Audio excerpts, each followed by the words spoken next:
Alright guys, welcome back to Strong Successful Male.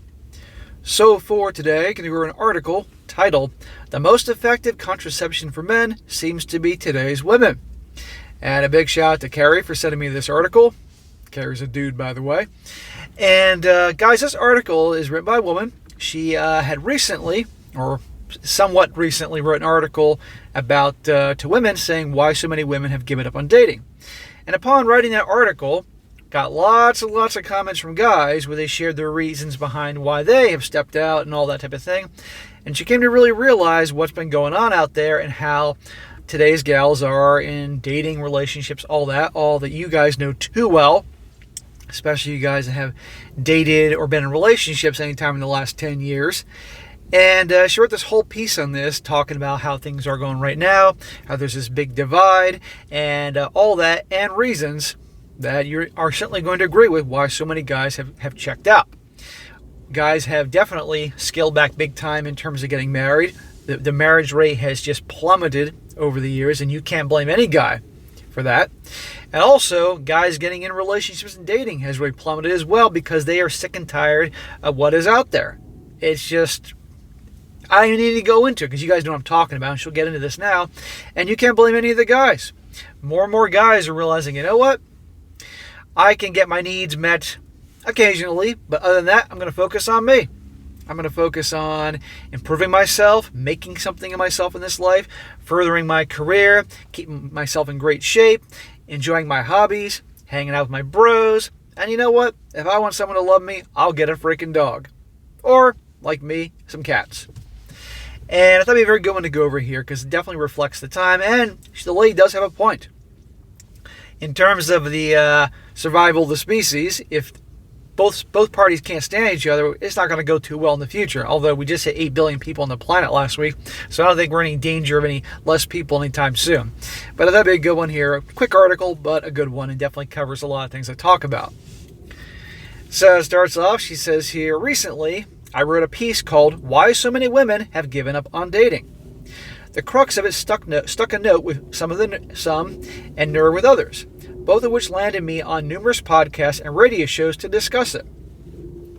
I suggest that you read that piece prior to continuing on here so you may get the gist of my words and understand why they went viral. What I found incredibly interesting and saddening in reviewing many of the comments from men in relation to this particular article, per se, is how incredibly disillusioned so many men are with the opposite sex, and how misunderstood they feel by them, leading to them to opting out of the practice of dating just like women. I shouldn't have to explain the dangers of where such discourse and divide could lead. Humanity's survival is dependent upon procreation between the opposite sexes.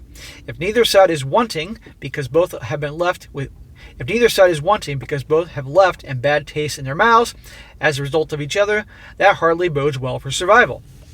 She has a very good point there. Really, she does. Yes, we just hit 8 billion people on the planet, so we're no danger anytime soon. But you look at the birth rates here in the U.S. as well as Europe, they've tanked. And I know Japan's another one, and there's other places. And what's interesting is the countries where the birth rates have really taken a nosedive just so happen to be the same countries where the feminist movement really has its ugly claws and definitely took a grasp of society. I don't find that a coincidence. And how so many, and also in those societies, less and less are getting married. Problem with modern feminism is, aside from where it began with the S-word revolution and convincing the women that they deserve everything and anything and the greatest thing since sliced bread and they don't need a man and they can do everything, there's also resentment has built up, obviously, where the women have resentment towards the guys, and a byproduct, the guys have a resentment towards the gals. But also, what we're also having nowadays, and it's been going on for a while now, and many of you have observed this, that the feminist movement has done its very good job, not good, but it's been successful at this for them, through the movies, the TV, the media, you name it, to try to mold women to be more masculine and act more like men, and to mold the boys to be more feminine and act like women. And therefore, you have all these gals that act like dudes, and all these dudes that act like girls, and this is happening. And as a result, the guys are turned off by the masculine girls, and the girls are turned off by the feminine guys, and nobody's attracted to each other. And this is one element of what we have here. Bring that in with laws that pretty much make guys out to be second-class citizens, and you can put this all together and see why things are the way they are. Not to mention the fact that so many young gals nowadays have reputation for not behaving in the most ladylike behavior in terms of actions on social media, whether it's Instagram, TikTok, going to the OnlyFans, you get the point, saying, hey, I can be just like a guy used to be and be empowered and hook up with every dude in town, which then causes guys to say, I don't want to date you, be in a relationship with you, and on we go. It's an unfortunate mess. She continues, I know I went on for like 3 minutes there, but it had to be said. She says, and yet, plenty of men are viewing dating and marriage as having little to offer them these days. So why embrace the entanglement? Highlighting a few of the key takeaways from the comments shared by men below. It is hard to overlook how men are feeling presently about the manner in which they are being wrongly characterized, as well as the pressures and resentment they have become exhausted by, to the extent that a commitment to a woman seems no longer appealing. Now here we go. I believe there's 10 or 11 of these. Number 1. Men are tired of being depicted as the bad guy by society, and in that, women.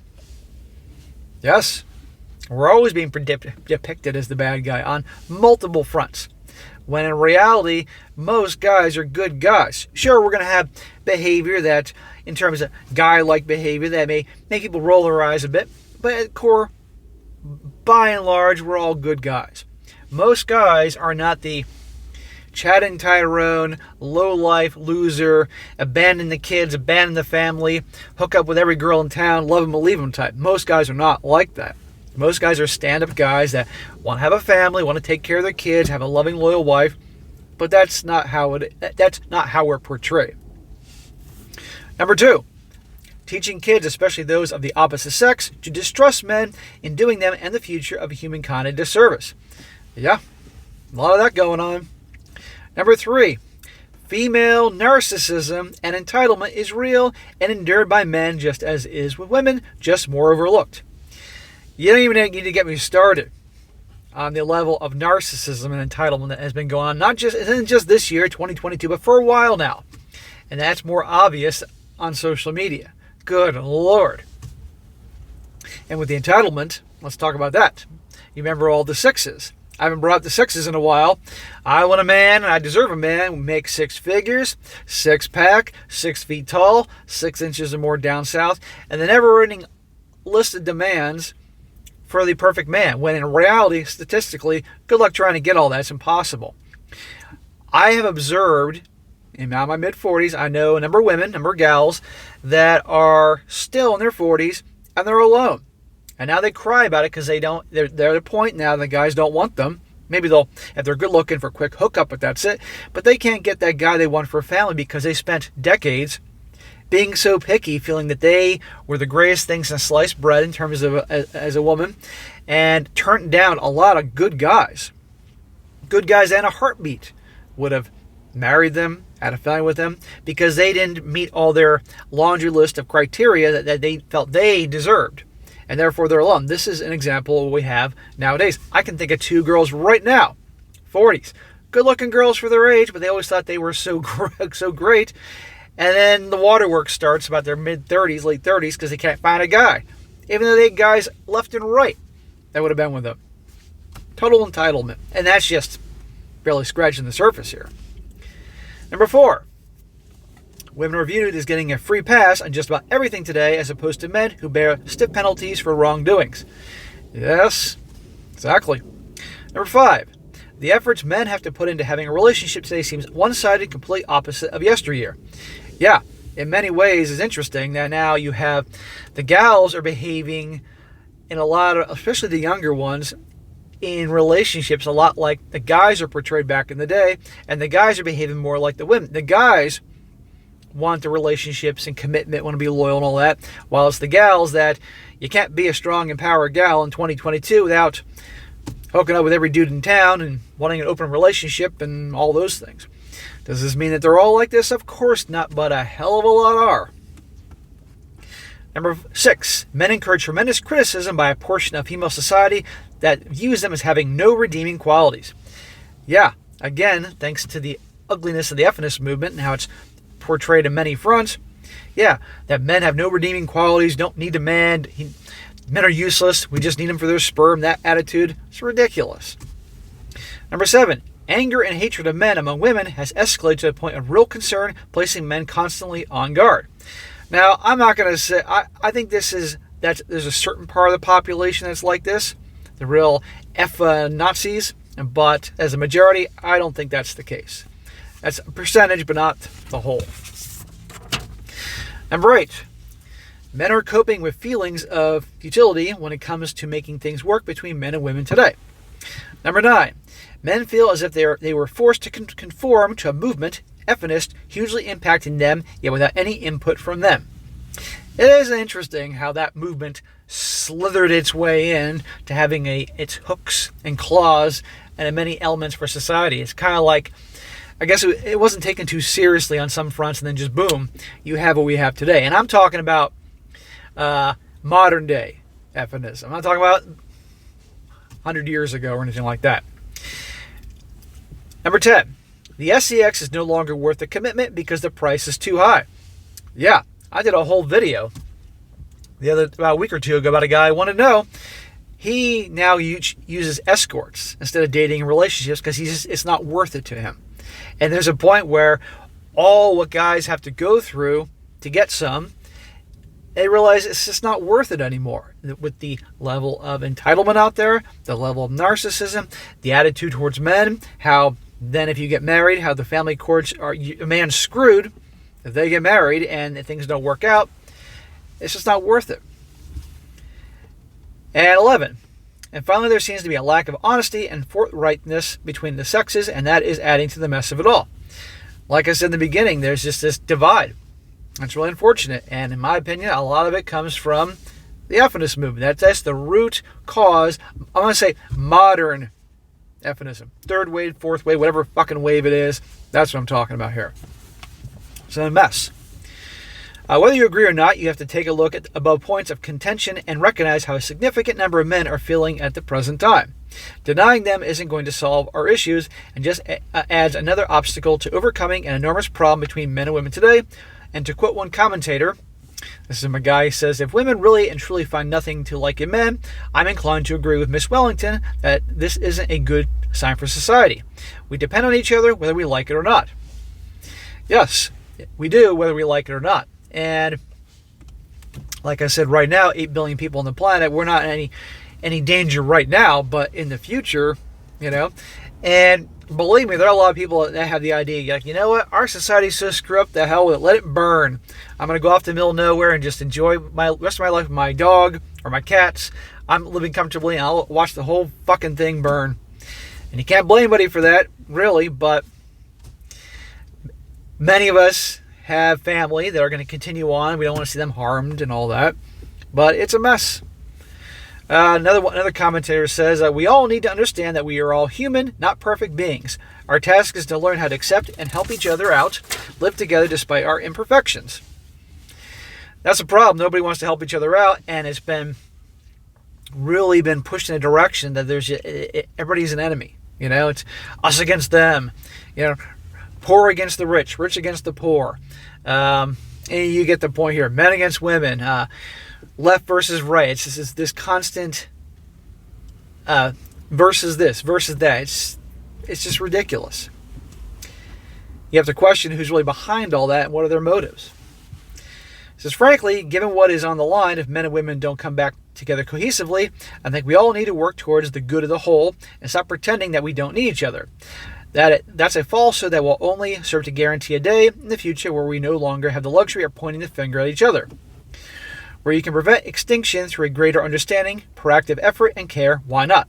The responsibility is all of ours, and with no place or selfishness to be had, being right and dead is still dead ultimately. So there you go. It's a quick article there, and I'm going to end it with this. Back to the thing, we both need each other. I will say this.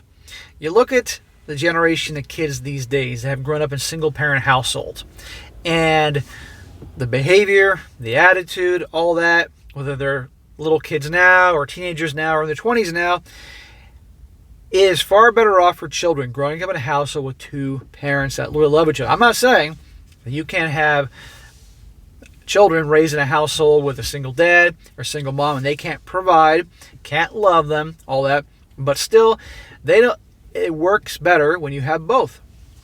Because let's be honest, you're a father, say a single father raising daughters, he can provide, he can love them, but you know what? He ain't going to get things with those girls because he's a man.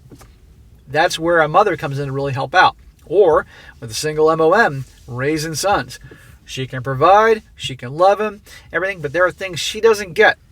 Being a man, that a man is needed there for that boy. And you got so many boys out there, especially nowadays, that are raised by the single MOMs. And they go to school and have female teachers, and you get the point here.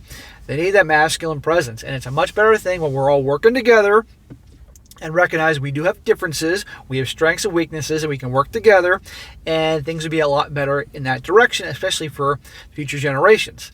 Because it's what I've observed is when you have kids raised in a household with mom and dad, they work together, and they love each other and all that, it's amazing how more functioning and better the kids are growing up into adults and all that. Now, don't get me wrong, there are people that have grown up in single-parent households, and they're very well-adjusted and all that, but so many aren't. And so it is unfortunate, the great divide right now, and I stand by this, that I see a lot of it coming from the core modern feminism and trying to make men out to be the bad guys, the big devil and all that, and also, well, you guys know what I'm talking about there. So anyway, that'll be a good one here to cover here, and there's a reason. And until things improve, more and more guys are going to say, I'm out. Forget it. No marriage, no dating, nothing focusing on me. But unfortunately, I don't see anytime soon when the laws are going to change to make things much more fair and balanced towards guys, amongst many other things. And I think it may get so bad in terms of behavior that the future generation is going to say, oh my God, mom or dad, grow up. And they then start behaving differently because they're disgusted about how their parents act. I mean, look at nowadays.